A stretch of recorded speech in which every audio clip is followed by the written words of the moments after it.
Welcome to Aadya TV. మనతో పాటు అబ్దుల్ కలీం ఉన్నాడు, బీఆర్ఎస్ సీనియర్ నాయకుడు. ఆయన అడిగి తెలుసుకునే ప్రయత్నం చేద్దాం. అన్న నమస్తే. నమస్తే అండి. చెప్పండి అన్న, ఇప్పుడు 22 నెలలు అవుతుంది దాదాపుగా కాంగ్రెస్ పార్టీ అధికారంలోకి వచ్చి. మరి ప్రజలకు ఇస్తున్న 6 గ్యారెంటీల ముచ్చట ఏంటి?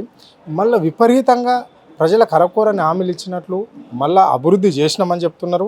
మళ్ళీ ఇప్పుడు స్థానిక సమస్యల ఎన్నికలే కావచ్చు, లేకుంటే ఇప్పుడు జూబ్లీస్కి సంబంధించిన ఉప ఎన్నికలే కావచ్చు, అన్నీ మేమే గెలుస్తాం, హామీలన్నీ నెరవేర్చినాము అని చెప్పేసి ఇక్కడ కాంగ్రెస్ కేడర్ అంటున్నది. దీన్ని ఎట్లా చూస్తారు మీరు? గత 50 ఏళ్ళు భారతదేశాన్ని అయితే పాలించి మోసం చేసుకుంటూ పాలించినారో, అన్ఫార్చునేట్గా అప్పుడు సోషల్ మీడియా లేదు, మార్కెటింగ్ సంస్థలు లేకపోతే ఇన్ఫర్మేషన్ బ్రాడ్కాస్టింగ్ సంబంధించిన చాలా పువర్ ఇన్ఫ్రాస్ట్రక్చర్ ఉంది. అది కూడా ఆ క్రెడిట్ కూడా కాంగ్రెస్కి పోతుంది. కానీ ఇప్పుడు మీరు చూసుకుంటే మీరు హామీలు ఇచ్చినారు, అమలు చేసినట్టు మీరు గ్రౌండ్లో ఇతర ప్రతిపక్ష నాయకులను మాలాంటి నాయకులను కాకుండా ఈవెన్ మీరు ఒక రోడ్ సైడ్ మీరు వెళ్తే ఒక కామన్ సిటిజన్ని కూడా అడగండి ఏ ఒక్క హామీ నెరవేర్చిర్రా అన్నది నెంబర్ 1. నెంబర్ 2, మీరు ఏం ముఖం పెట్టుకొని జూబ్లీహిల్స్కి వస్తున్నారు? ఏం ముఖం పెట్టుకొని వస్తున్నారు? ఇక్కడ మీరు హైదరాబాద్ని అస్తవ్యస్తం అతలాకుతలం మీరు ధ్వంసం చేసి పడేసినారు హైదరాబాద్ని. ఈరోజు కనీసం రోడ్ సైడ్లో మీరు ఈవెన్ మీరు స్టిల్ కార్టన్ మీరు చెత్త కూడా తీయట్లేదు రోడ్ల మీద.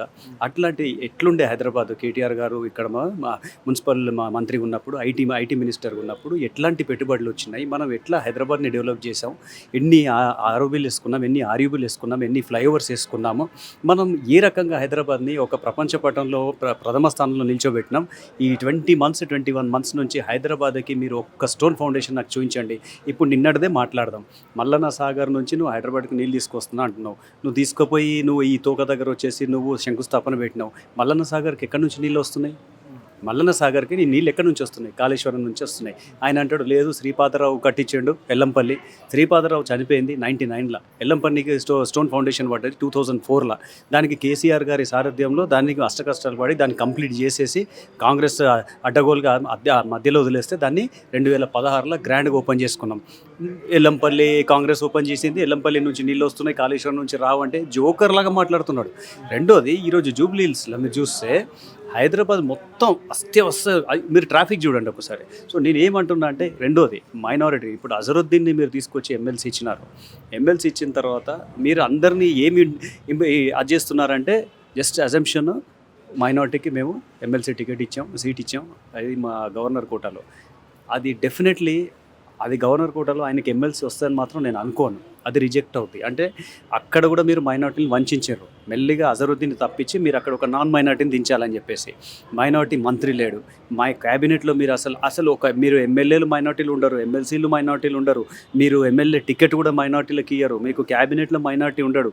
మైనార్టీకి సంబంధించిన మీరు ఇమాం మౌజంలో మొత్తం దాని మీద కూడా మీరు బ్యాంక్ బ్యాలెన్స్ షీట్ కావాలని చెప్పి చూపించుకున్నారు. మీరు ఇమాం మౌజంలో వాళ్ళకి రావాల్సిన భృతి ఏదైతే 5,000 ఉంటుందో అది పెండింగ్ పెట్టినారు. షాదీ ముబారక్ చెక్స్ పెండింగ్ పెట్టినారు. ఎందుకు? మైనార్టీలు అంటే అంటరాని వల్ల సర్దార్ మృతి విషయంలో మీరు ఇప్పటివరకు కూడా ఎందుకు బయటికి తీయలేదు? సర్దార్ ఎట్లా చనిపోయడం, దానికి ఇన్వెస్టిగేషన్ ఎందుకు కావట్లేదు? దానికి కారణమైన వాళ్ళని మీరు లోపల ఎందుకు వేయట్లేదు? నేను చెప్పేది ఏంటంటే, మైనార్టీలకు బద్ధశత్రువు అయిన కాంగ్రెస్ని డెఫినెట్లీ జూబ్లీహిల్స్లో ఎంఐఎం కాదు ఇంకా ఏ పార్టీ కూడా మైనార్టీస్ తరఫున క్యాంపెయిన్ చేయడానికి వచ్చినా మాత్రం చావు దెబ్బ ఖచ్చితంగా ఉంటుంది మైనార్టీల నుంచి. మైనార్టీలు అంటేనే ఏం సార్? ఇప్పుడు మైనార్టీలు ఎవరికి పాపం చేసినారు? సర్దార్ పిల్లలు చూడండి, సర్దార్ పిల్లల్ని చూడండి ఒకసారి. అంటే ఇక్కడ ప్రశ్నిస్తే మీరు చావు వరకు వచ్చేస్తుంది. ఎవరైనా ప్రశ్నిస్తే చావు వరకు వచ్చేస్తుందా? ఎవరైనా మాట్లాడితే లోపల వేసేస్తారా? ఏదైనా జరిగితే కేసు కట్టేస్తారా? ఎట్లేస్తారు? సో ఈరోజు మీరు ఈ ఒక్క ఎలక్షన్ కాదు, నిన్నటికి నిన్న కోర్టు మీకు హైకోర్టు మొట్టికాయలు వేస్తే మీకు గ్రూప్ 1 పరీక్షకి ఏం జరిగిందని తెలుసు. సాయంత్రం మళ్ళీ కేటీఆర్ గారి మీద ఏసీబీ ఛార్జ్ షీటు, అరెస్టు, అది ఇదని. అంటే ఇదా నీ డైవర్షన్? నాశన జానే అంగం తేడా అని అంటారు కదా హిందీలో. నీకు ఆడలేక మధ్యలో ఉన్నట్టు నీకు పొద్దున ఇంత నీ మొత్తం మీ గవర్నమెంట్ది నీ ముఖ్యమంత్రి ఇజ్జత్ తీసింది హైకోర్టు. తీసిన తర్వాత దాన్ని కప్పిపుచ్చుకోవడానికి సాయంత్రం కేటీఆర్ గారి నువ్వు ఏసీబీ కేసు అని చెప్పి తెర మీదకి తీసుకొస్తావా? కేటీఆర్ గారు అన్నారు కదా, కేటీఆర్ గారి మీద ఇదో కేవలం లొట్టపీస్ కేసు, దీనివల్ల అయ్యేది లేదు పోయేది లేదు. అంటే మీరు చూస్తే కూడా 21 మంత్స్ నుంచి ఏదో ఒక కేసు వస్తుంది. కేవలం ఇక్కడ బీఆర్ఎస్ క్యాడర్ ఎందుకు టార్గెట్ అవుతుంది? మీరు అన్నట్లుగా మీ వర్కింగ్ ప్రెసిడెంట్ కేటీఆర్ పైన దాదాపుగా 10 నుంచి 15 కేసులు కూడా ఇప్పటికీ కాంగ్రెస్ సర్కార్ నమోదు చేసింది. మరి ఎందుకు టార్గెట్ అవుతున్నారు? ఇప్పుడు విద్యార్థి విభాగానికి సంబంధించిన నాయకులు అవుతున్నారు, మీలాంటి యువ నాయకులు కూడా ఇక్కడ కాంగ్రెస్ ప్రభుత్వానికి రేవంత్ రెడ్డికి ఎందుకు టార్గెట్ అవుతున్నారు అంటే దాదాపుగా రాష్ట్రంలో వివిధ పార్టీలు కూడా ఉన్నాయి, వామపక్షాలు ఉన్నాయి, మళ్ళీ బీఎస్పీ ఉంది, బీజేపీ కూడా ఉన్నాయి, రకరకాల పార్టీలు ఉన్నా కేవలం బీఆర్ఎస్ పార్టీ ఎందుకు టార్గెట్ అవుతుంది? వాళ్ళకి చాలా క్లియర్గా తెలిసిపోయింది. ఇప్పుడు ఇది ట్రాన్సిట్ మోడ్లోకి వచ్చేసింది. 21 నెలలు అయిపోయింది. మా 21 నెలలు రేవంత్ రెడ్డి చేసింది ఏం లేదు. రెండోది, మీరు మంచి ప్రశ్న అడిగారు. 21 నెలల నుంచి వాళ్ళు చేస్తున్న ప్రతి ప్రజాదాగా ఏదైతే చేస్తున్నారో ప్రతి దాని మీద ప్రశ్నిస్తున్నారు కేటీఆర్ గారు. మీరు లగచర్ల నుంచి, హైడ్రా నుంచి మొదలైన తర్వాత లగచర్ల నుంచి, కంచె భూముల నుంచి, మళ్ళీ యూరియా మీద, మళ్ళీ ఇప్పుడు గురుకుల పిల్లల చావుల మీద, ఇవన్నీ అంటే దీనికి గొంతు ఎవరు? కేటీఆర్ గారు. గొంతు ఎవరు? BRS party. గొంతు ఎవరు? నాలాంటి నాయకులు, కార్యకర్తలు. సో ఈ వాయిస్ రేజ్ అయిన కొద్దీ నా నెగటివిటీ ఇంకా స్ప్రెడ్ అవుతుంది. ఏం చేయాలి? నేను నా కుర్చీ కాపాడుకోవాలి. ఢిల్లీలో రాహుల్ గాంధీ ఎప్పుడు కుర్చీ లాక్కుంటాడో తెలియదు. సో ఏదో ఒకటి చేయాలి. అంటే వీళ్ళు ఏదన్నా మాట్లాడితే కూలేశ్వరం కేసులు అనాలి. మళ్ళీ వీళ్ళు నిన్న హైకోర్టు మొట్టికాయలు వేసినా, సుప్రీంకోర్టు మొట్టికాయలు వేసినా, మళ్ళీ ఏసీబీ కోర్టు, కేటీఆర్ గారు అరెస్టు. సో నేను చెప్పేది ఏంటంటే మా మీద ఇంకా 20 నెలల వరకు కూడా, ఇంకా మిగతా 10 years వరకు కూడా కేసులు అవుతూనే ఉంటాయి. ఎందుకు అంటే ఈ గవర్నమెంట్ ఏది చెయ్యలేదు అన్నది నగ్న సత్యం. ఎవరు ఒప్పుకున్నా ఎవరు ఒప్పుకోకపోయినా. ఇప్పుడు కాళేశ్వరంలో మీరు 22 నెలలు వేలాడుతున్నారు. నాకు 1% అవుట్పుట్ చెప్పండి. మీరు సిబిఐకి అప్పచెప్పారు. సిబిఐకి అప్పచెప్పడానికి మీరు ఈ ఘోష్ కమిషన్ అసలు ఆ రిపోర్టే పనికిరాదు. అదొక చెత్తబుట్ట రిపోర్ట్ అది. అందులో మీరు క్లియర్గా మీరు విజిలెన్స్ రిపోర్ట్ ఎక్స్పాన్షన్ దాని డీటెయిల్స్ లేవు. ఎన్డిఎస్ఏ డీటెయిల్స్ కూడా హౌస్లో డిస్కస్ అవ్వలేదు. ఎందుకు చేయలేదు మీరు? హౌస్లో ఎన్డిఎస్ఏ రిపోర్టు, విజిలెన్స్ రిపోర్టు మీరు ఘోష్ కమిషన్ ముందు ఓపెన్ ఎందుకు చేయలేదు? ఘోష్ కమిషన్ నాకు తెలిసి అది ఓపెన్ కూడా చేయలేదు. విజిలెన్స్ రిపోర్ట్ మీరు పేజ్ బై పేజ్ పోవాల్సింది. మీకు ఉన్న 1-2 పిల్లర్లు ఉంటే మీరు దాన్ని రిపేర్ అన్న చేయాల్సింది. లేకపోతే మీరు పబ్లిక్ ఒక ఇష్యూ పెట్టండి, పబ్లిక్ దాన్ని కూల్చేస్తారా లేకపోతే కట్టేస్తారా, దానికి ఏదైనా అవుట్పుట్ ఇస్తారా? ఈ 20 months నువ్వు టైం తీసినావు. కాళేశ్వరం జస్ట్ 3 పిల్లర్లా? 3 పిల్లర్లు కాదు కదా. కాళేశ్వరం అంటే మీకు ఎంత పెద్ద వ్యవస్థ ఉంది కాళేశ్వరం వెనకాల. అంటే ఇక్కడ సిబిఐకి అంటే అలా అధ్యక్షుడు రాహుల్ గాంధీ మాత్రము సిబిఐ ఈడీలను నమ్మద్దు అని చెప్పేసి ఆయన ప్రచారం చేస్తుంటే, మరి రేవంత్ రెడ్డి సిబిఐకి ఇస్తున్నాము ఈ కేసును, కాళేశ్వరం కేసును, కేసీఆర్ను ఇన్వెస్టిగేషన్ చేయడానికి ఢిల్లీ వాళ్ళే చేయాల్సి ఉంటుంది అని చెప్పేసి ఆయన అన్నాడు. మరి దీన్ని ఎట్లా చూస్తారు? అంటే ఇప్పుడు ఈ రాష్ట్ర ముఖ్యమంత్రి బీజేపీ అనుకోవాలా లేదా కాంగ్రెస్ అనుకోవాలని జనాలు అనుకుంటున్నారు. దీనిపైన మీ స్పందన ఏంటి? ఇప్పుడు చాలా క్లియర్. బడే బాయ్ చోటే బాయ్ అని స్టార్టింగ్లో ఏదైతే హింట్ ఇచ్చినాడో దాన్ని బట్టి మనకి ఏమర్థమవుతుందంటే ఇప్పుడు చాలా క్లియర్గా రాహుల్ గాంధీ చెప్పింది ఏంటి, ఎక్కడైతే కాంగ్రెస్ పవర్లో ఉంటుందో ఆ స్టేట్స్లో సిబిఐకి ఎంట్రీ లేదు అన్నాడు. చాలా క్లియర్గా రాహుల్ గాంధీ చెప్పిన మాట ఇది. ఈ మరో పక్క ఆయన చెప్పిన దానికి విరుద్ధంగా ఈయన పనులు ఉంటాయి. మేము అదానిని ఎంట్రీ చేయమంటే ఈయన అదానిని ఎంట్రీ చేస్తాడు. మేము సిబిఐని ఎంట్రీ చేయమంటే ఈయన సిబిఐని ఎంట్రీ చేస్తాం. అంటే బీజేపీతో లోపకాయ ఒప్పంది ఈయన కాబోయే మరో షిండే అని తెలిసిపోతుంది. అందుకే ఈయనకి మేము వాళ్ళ పార్టీ అంతర్గత విషయం అయినా కూడా నేను చెప్తున్నాను, ఈయనకి ఢిల్లీలో ఎక్కడ కూడా సిగ్గు, శరము, లజ్జ ఏం లేవు. ఈయనని ఎవరు పట్టించుకునే నాదులే. ఎందుకంటే ఈయన చేసే అన్ని తలాతోకలేని పనులు ఈయన బీజేపీతోని కలిసి ఉన్నాడని చెప్పడానికి ఈ సిబిఐ కేసు, ఘోష్ కమిషన్ కేసుని సిబిఐకి అప్పచెప్పడం, కాళేశ్వరం కేసు ఇది ఒక చాలా పెద్ద ఎగ్జాంపుల్ ఇది. సో అల్టిమేట్గా ఏంటంటే ఈయన ఎవరి మనిషి కూడా కాదు.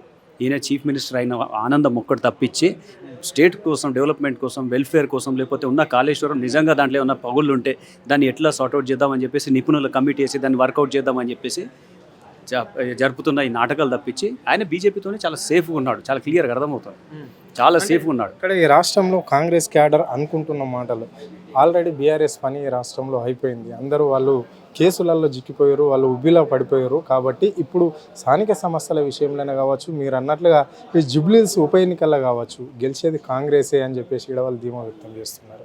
బీఆర్ఎస్ పని క్లోజ్ చేసే కెపాసిటీ ఉన్న నాయకుడు పుట్టలేదు కాంగ్రెస్లో, లేకపోతే ఇతరే పార్టీల. 14 సంవత్సరాల ఉద్యమంలో ఎన్నోసార్లు జైళ్లకు అనదొక్కుడు, మా మాటలు, మా మీద వేధింపులు, వెటకారాలు, మన యాస భాష మీద మరి ఘోరమైన ఒక మీమ్స్ పెట్టడం, ఇవన్నీ చూసి వచ్చిన వాళ్ళమే. నువ్వు ఎంత తొక్కితే అంత ఎదుగుతాం. ఏం చేయలేం. బీఆర్ఎస్ని ఒక ఎంట్రిక మందు కూడా వీళ్ళు పీకలేరు. నేను చెప్తున్నా క్లియర్గా. ఎందుకు అంటే ఒక రాష్ట్రం తీసుకొచ్చి 10 సంవత్సరాలు పరిపాలించి దేశంలోనే అత్యున్నత స్థాయిలో మనం ఈరోజు రాష్ట్రాన్ని నిల్చోబెట్టాం. మీరు ఒక చిన్న స్ట్రైట్ క్వశ్చన్, కాళేశ్వరం కూలిపోయింది అంటున్నావు కదా, వితౌట్ కాళేశ్వరంలోనే మరి మీరు దేశంలోనే అత్యుత్తమ స్థాయిలో ఉన్నాయి ఏది, హర్యానా అండ్ పంజాబ్, ఏది ప్యాడీ ప్రొక్యూర్మెంట్లో. ఓకే, మరి ఇది ఎట్లా సక్సెస్ అయింది కేసీఆర్ గారికి? కేవలం కాళేశ్వరం చేయబట్టి భారతదేశంలోనే మనం అత్యున్నత పొజిషన్ని ఈవెన్ మనం దీంట్లో తీసుకొచ్చాం వరి ధాన్యం ఉత్పత్తిలో. అది ఎట్లా సాధ్యమైంది? మళ్ళీ 50 కాంగ్రెస్లో ఎందుకు సాధ్యం అవ్వలేదు? నేను చెప్పేది ఏంటంటే బీఆర్ఎస్ని అనగదొక్కే ఆలోచనలు, లేకపోతే మా మీద కేసులు పెడితే మేము నిర్వీర్యం అయిపోయింది మా మొత్తం బీఆర్ఎస్ క్యాడర్ అని మీరు అనుకుంటే మీరు చాలా పెద్ద తప్పులో ఉన్నట్టు, మీరు చాలా పెద్ద ఏదో ఊహించుకుంటున్నారు. అంటే మీ ఊహాలోకంలో మీరు విహరించండి, ప్రాబ్లం లేదు. కానీ ఇది ఉద్యమ పార్టీ, అదొక్కటి గుర్తుపెట్టుకోండి. మీరు ఎంత తొక్కితే అంత ఎదుగుతాం. మీరు కేసీఆర్ గారి మీద, కేటీఆర్ గారి మీద, మా కార్యకర్తల మీద, మా బీఆర్ఎస్ వింగ్ మీద మీరు ఎవరి మీద కేసులు పెట్టుకోండి. నువ్వు పెట్టుకుంటేనే 20 నెలలు తీసినావు కదా, పెడతావు. ఇప్పుడు 10 పెడితే అప్పుడు ఇంకో 20 పెడతావు 20 నెలల. నువ్వు సుప్రీంకోర్టు నువ్వే, హైకోర్టు నువ్వే, జడ్జి నువ్వే, పోలీసు నువ్వే, కమిషన్ నువ్వే, శిక్ష నువ్వే. అంటే నువ్వు వన్ మ్యాన్ ఆర్మీ లాగా నీకు తోచింది అన్నీ కరెక్ట్ అని నేను అంతే మాట్లాడుతున్నావు. సో ఇంకో 4 కేసులు వేస్తావు నువ్వు, తర్వాత ఎలక్షన్ రావా? ఇంకో 100 years రేవంత్ రెడ్డి సీఎమ్మా? కాదు కదా. ఇవి ఎంతమంది రాలేదు, ఎంతమంది పోలేదు. ఇప్పుడు ఇట్లాంటి హుకుంలు జారీ చేసుకునే డిక్టేటర్షిప్ని ఎంతమందిని చూడలేదు. ఇంత. సో ఈ రవంత్ రెడ్డిని ఏం చేయలేడు బీఆర్ఎస్ ఒక మహాపర్వతం. బీఆర్ఎస్ని తుడిచిపెట్టే అంత స్తోమత స్థాయి ఆయనకు ఉంది అనుకుంటే ఆయన పప్పులు కాలేసినట్టు. ఏం జరగబోతుంది అన్నది మీరు స్థానిక సంస్థల ఎన్నికల్లో చూస్తారు. అంత ధైర్యం ఉంటే అదే సర్పంచ్ అంటే మండలాలకు వచ్చి ప్రజల మధ్యలో కూర్చొని ఒక రచ్చబండ కార్యక్రమం పెట్టుకొని ఆ ఇష్యూస్ ఏందో మాట్లాడమని చెప్పండి రేవంత్ రెడ్డికి, తెలుస్తుంది. గ్రామంలో గ్రౌండ్ జీరో నుంచి ఏమి ఇబ్బందులు అన్నది తెలుస్తుంది. నువ్వు ఏం చేసింది లేదు, గ్రామ స్థాయిలో చేసింది లేదు, రాష్ట్ర స్థాయిలో చేసింది లేదు. మీరు జాబ్ నోటిఫికేషన్స్ లేదు, వెల్ఫేర్ స్కీమ్స్ లేవు, ప్రాజెక్ట్స్ లేవు. నువ్వు ఏం చేస్తున్నావు? సెంట్రల్ గవర్నమెంట్ కూడా చాలా క్లియర్గా చెప్పింది తీసుకొచ్చిన అప్పు ఇది కాదని చెప్పేసి. అంటే ప్రతిదీ హైకోర్టు మొట్టకాయలు, సెంట్రల్ గవర్నమెంట్ నుంచి ఫీడ్బ్యాక్ నీకు నెగిటివ్, సుప్రీంకోర్టు మొట్టకాయలు, రాష్ట్రంలో నువ్వు చేసింది ఏం లేదు. చిన్న విషయం సార్, చాలా చిన్న విషయం. కేసీఆర్ గారు ఎక్కడున్నారు? కేసీఆర్ గారు ఇప్పుడు మీకు పిక్చర్లో లేరు. 20 నెలల నుంచి ఆయన పాట పాడుతున్నో ఏడుస్తున్నా ఆయన మీద. ఎవరు కూడా ఏది అనలేదు. మీరు చూసారు గణేష్ ఉత్సవాలు 10 రోజులు, ఆ పాటలు ఎందుకు మారుమోగినాయి? కేసీఆర్ గారి పేరు మీద మేము పెట్టమన్నామా? నీకెంత ద్వేషం ఉంటే నువ్వు ఆ రోజు వచ్చినావు. నిన్ను ఎవ్వరు కనీసం పట్టించుకోలేదు. సైగలు చేసి నువ్వు కేసీఆర్ గారి పాటలు బంద్ చేయమన్నావు. జనాలు ఎవరు వింటలేరు. That itself is a small sample example. ఇంకా ఏం జరగబోతుంది అన్నది. మేము వస్తున్నాం. బీఆర్ఎస్ని ఆయన అనుకుంటే బీఆర్ఎస్ నిర్వీర్యం అయింది అనుకుంటే ఆయన నిర్వీర్యం అయిపోయినాడు. ఆల్రెడీ 60-70% అయిపోయినాడు. ఆయన డిసెంబర్ కల్లా ఈ జూబ్లీ హిల్స్ గెలిపిస్తేనే నాకు కూర్చి ఉంటుంది, లేకపోతే పోతుంది రా నాయన అని చెప్పేసి ఆయన కూర్చి కాపాడుకునే భయంలో ఆయన ఉన్నాడు. బీఆర్ఎస్ ప్రశ్నిస్తుంది, అది పబ్లిక్లో వెళ్తుంది, పాజిటివ్గా వెళ్తుంది. ఆయన భయం వల్ల అదొకటే. చివరిగా అంటే గత అసెంబ్లీ ఎన్నికల్లో మాత్రము అవాంత కాంగ్రెస్ జిల్లాలలో ఉంటే హైదరాబాద్ నగరంలో మాత్రము అది లేకుండా పోయింది. కాబట్టి ఇప్పుడు మాకు ఒక అవకాశం వచ్చింది. జూబ్లీహిల్స్ ఉప ఎన్నికలు అనేది మాది ప్రెస్టేజ్గా సవాల్గా తీసుకుంటుంది మా పార్టీ మేము అని చెప్పేసి కూడా కార్యకర్తల నుంచి పై క్యాడర్ వరకు కూడా ఇదే మాట. తప్పకుండా జూబ్లీహిల్స్ ఎన్నికల్లో కాంగ్రెస్ గెలుస్తుంది అని చెప్పేసి కూడా వాళ్ళు ధీమా వ్యక్తం చేస్తున్నారు. అంటే ఇక్కడ హైదరాబాద్ నగరంలో మాకు ఎమ్మెల్యేనే లేడు, ఓన్లీ జూబ్లీహిల్స్ ఇప్పుడు మాకు వచ్చిన అవకాశాన్ని మేము ఎందుకు వదులుకోవాలి అని చెప్పేసి కూడా వాళ్ళు అంటున్నారు. మరి దీన్ని ఎట్లా చూస్తారు? ఏ విధంగా గెలవబోతున్నారు వాళ్ళు? నేను అదే అంటున్నా. మీరు ప్రజాస్వామ్యబద్ధంగా ఒక్కసారి మాట్లాడుకుంటే మీకు ఏ ఇంటోడు కూడా ఒక్క ఓటర్ కూడా మీకు ఓటేయడు. చెప్పు తీసుకొని కొడతారు మేము ఓటు అడగడానికి పోతే. నువ్వు ఏం బీకినావు అని హైదరాబాద్కు ఉన్న బ్రాండ్ ఇమేజ్ని నువ్వు నాశనం చేస్తున్నావు. టీ హబ్ పరిస్థితి ఈరోజు ఎట్లుంది? ఆ రోజు కేటీఆర్ గారు ఉన్నప్పుడు ఎంత అద్భుతంగా ఉండే. ఐటీ కంపెనీ శ్రీధర్ బాబు గారు కొద్ది సిగ్గు శరం ఉంటే ఒక్క ఐటీ కంపెనీ తీసుకొచ్చింది చూపించాలి, ఒక్క ఎంప్లాయీకి ఇక్కడ ఉద్యోగం ఇచ్చింది చూపించాలి. నేను బీఆర్ఎస్ ప్రభుత్వంలో కేటీఆర్ గారి సారథ్యంలో ఎన్ని ఐటీ కంపెనీలు వచ్చినాయి, ఎన్ని ఉద్యోగాలు వచ్చినాయి, నేను పేపర్ పెడతా. వైట్ పేపర్ పెట్టే దమ్ము శ్రీధర్ బాబు గారికి ఉందా? సరే పోనీయండి, కనీసం మున్సిపాలిటీస్లో చెత్తన్న తీస్తున్నారా? కాలనీస్లో చెత్తన్న తీస్తున్నారా? మీరు అది తీయట్లేదు. మీరు వాటర్ స్కార్సిటీ ఎట్లా స్టార్ట్ అయింది? వాటర్ స్కార్సిటీ ఇప్పుడు 2 డేస్కి ఒకసారి, 1 డేకి ఒకసారి, మళ్ళీ 2 hours నుంచి 1 hourకి మళ్ళీ ప్రెషర్ చూడండి. Quality of drinking water, quality of electricity ఎంత తగ్గిందో చూస్తే తెలిసిపోతుంది. ఎన్ని ఫ్లక్చుయేషన్స్ ఎలక్ట్రిసిటీలో. అంటే నువ్వు హైదరాబాద్లో నువ్వు ఏం చేసినావు అని చెప్పేసి నువ్వు జూబ్లీహిల్స్ నీకు ఇవ్వాలి. ఇప్పుడు షేక్పేట ఫ్లైఓవర్ ఉంది, దానివల్ల ఎన్ని వేల మంది ఐటీ ఉద్యోగులకు ఎంత ఇబ్బందికరంగా ఉండే, ఎంత ఈజీ ట్రాఫిక్ మూవ్మెంట్ ఉంది దానివల్ల. అట్లాంటివి నువ్వు ఏమైనా చేసినావా జూబ్లీహిల్స్లో? లేకపోతే మనకు గచ్చిబౌలి ఏరియాస్లో ఐటీ కంపెనీలు ఏమైనా తీసుకొచ్చినావా? లేకపోతే హైదరాబాద్లో ఇంకేమైనా కొత్తగా ఏమైనా నువ్వు క్రియేట్ చేసినావా?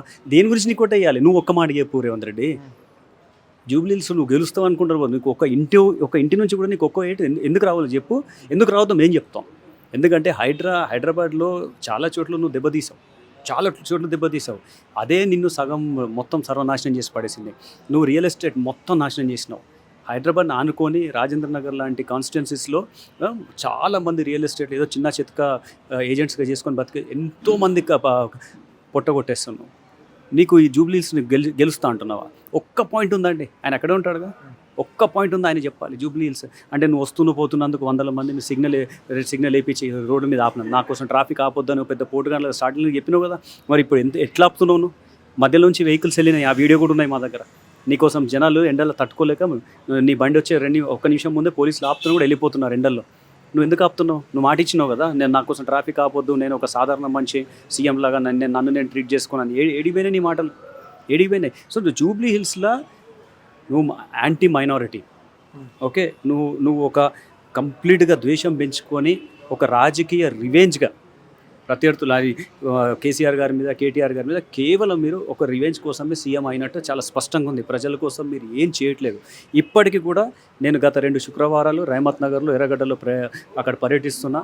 శుక్రవారం నమాజ్ పూట వివేక్ గారు అక్కడ ఇన్ఛార్జ్గా వచ్చారు. ఆయన గత 2 శుక్రవారాలుగా ఒక 5 ఎకరాలు నేను శ్మశానానికి కబ్రస్థాన్కి ఇస్తా, 10 ఎకరాలు ఇస్తా. మీరు అవన్నీ చేయకండి, ప్రభుత్వం మీదే కదా, జియోలు మీరే పాస్ చేయొచ్చు కదా, ఉన్న స్థలంలో మీరే అలొకేట్ చేయొచ్చు కదా. జియో పాస్ చేసి పేపర్ చూపించండి. రహమత్ నగర్కి 5 ఎకర్ కబ్రస్థాన్ మేము ఇచ్చాం, ఓకే, బోరబండకి మేము ఏది మరి మాటలో 50 ఏళ్ళు చేసింది ఇప్పుడు చేస్తున్నారు బ్రదర్ వాళ్ళు. 50 ఏళ్ళు చేసింది గుండుగోరికి ఇచ్చారు మొత్తం భారతదేశాన్ని, తెలంగాణను కూడా అదే. ఇప్పుడు కూడా ఈ కాంగ్రెస్ పనిచేసేది ఉంటే రిజల్ట్స్ మ్యాటర్స్. కేసీఆర్ గారు రిజల్ట్ చూపించినారు. ఒక కాళేశ్వరం అయినా, వరిధాన్యం అయినా, లేకపోతే నల్గొండ లాంటి అదే ఫ్లోరిసిస్ బాధితులు ఏదైతే ఉన్నా కూడా, మీకు ఐటీ డెవలప్మెంట్ అయినా కూడా, మీకు ఫ్లైఓవర్స్ అయినా కూడా, మీకు జాబ్స్ క్రియేషన్ అయినా కూడా ఆయన రిజల్ట్ చూపించాడు. మీకు డైరెక్ట్ మీకు ఒక ఈ సెక్రటేరియటే మీకు ఒక రిజల్ట్, ఆయన ఫలితాలు ఇచ్చాడు, చూపించాడు మీకు. మీరు క్లియర్గా మీకు కట్టడాలైనా కూడా, ఉద్యోగాలు అయినా కూడా, సృష్టి అయినా కూడా మీకు కనిపిస్తాయి. నీ గురించి ఏం కనిపిస్తుంది రేవంత్ రెడ్డి? ఒక్కటి చూయించు, నువ్వు గెలవాలి అన్నదానికి నువ్వు ఒక్కటి చూయించు, నీకు ఎందుకు ఓటు వేయాలి, నీకు ఎందుకు ఓటు. జనాలు చాలా డీప్గా ఆలోచిస్తున్నారు. ఎందుకంటే ఆయనే చాలా చిన్న వయసులో చీఫ్ మినిస్టర్ అయినప్పుడు మేము కూడా అనుకున్నాం ఏదో గట్టి ఎక్స్పోజర్ కోసం ఒక 2 మంచి ప్రాజెక్టులు ఏమైనా చేస్తాడేమో, మంచి ప్రజల కోసం ఏమైనా చిన్న 2-3 వెల్ఫేర్ ఏమైనా స్కీమ్స్ తీసుకొస్తాడేమో అని. కానీ టోటల్గానే రివెంజ్ పాలిటిక్స్. ఇప్పుడు నిన్నటి నుంచి మళ్ళీ ఏసీబీ, మళ్ళీ కొత్త పాట పండు. కేటీఆర్ గారు చాలా క్లియర్గా చెప్పారు, చాలా క్లియర్. ఫార్ములా ఈ అన్నది ఒక లొట్టపీసు కేసు, దాంట్లో దమ్ము లేదు, ఏం లేదు దాంట్లో. అప్పటికి నేను ఆర్గనైజ్ చేశా బ్రాండ్ హైదరాబాద్ కోసం, ఒక మంచి స్పోర్ట్స్ ఆర్గనైజ్ చేశా. దాంట్లో ఇది అని చెప్పేసి అన్ని బ్లాక్ అండ్ వైట్లో క్లియర్గా ఉన్నాయి అకౌంట్ డీటెయిల్స్ అని చెప్పేసి ఆర్గనైజ్ చేసేవారు ఈ అన్ని డీటెయిల్స్ నేను చెప్తే, లేదు నువ్వు నాకు నేను కేసులోనే వెళ్తా అంటే ఇది ఒక చిచోర కేసు కాదా? మీరు చెప్పండి. సో ఏది ఏమైనా కూడా, జూబ్లీ హిల్స్ అయినా కూడా, స్థానిక సంస్థల ఎన్నికలైనా కూడా ఆయన గుయ్యి అన్న లెవెల్లో మేము ఖచ్చితంగా మళ్ళీ గెలుస్తాం. Okay, right. ఇది రేవంత్ రెడ్డికి ఏ విధంగా ఓటేయాలో ఆయన్నే సమాధానం చెప్పాలి అని చెప్పేసి ఇక్కడ వారు ప్రశ్నించడం అనేది అయితే జరిగింది. అంటే హైడ్రా తెచ్చినందుకు ఇవ్వాలా, లేకుంటే 6 పథకాలు ఇంప్లిమెంట్ అయినందుకు ఇవ్వాలా, ఏ విధంగా జూబ్లీ సీటు అక్కడ ఈయనకు రేవంత్ రెడ్డికి అప్పచెప్పాలి అని చెప్పేసి ఇక్కడ ఆయన ప్రశ్నిస్తున్నాడు. సో ఇప్పుడు ఇక్కడ ఏం చేసిర్రు, ఏం మెలగబెట్టిర్రు? 20 నెలలు అవుతుంది కాంగ్రెస్ పార్టీ అధికారంలోకి వచ్చి. ఏం అభివృద్ధి జరిగిందని చెప్పేసి రేపు స్థానిక సంస్థలకు కావచ్చు, ఉప ఎన్నికల్లో కావచ్చు, ఏమని అడుగుతాడు, ఏమని ఓట్లు వేయాలి అక్కడ ప్రజలు అని చెప్పేసి ఇక్కడ ఆయన అడుగుతున్నాడు. సో స్థానిక సంస్థలలో గెలిచేది బీఆర్ఎస్ఏ, ఇక్కడ ఉప ఎన్నికలలో కూడా జూబ్లీస్లో గెలిచేది బీఆర్ఎస్ఏ అని చెప్పేసి ఇక్కడ ధీమా వ్యక్తం చేయడం అనేది జరిగింది. కెమెరా పర్సన్ రవితో అరుణ్, ఆద్య టీవీ, హైదరాబాద్.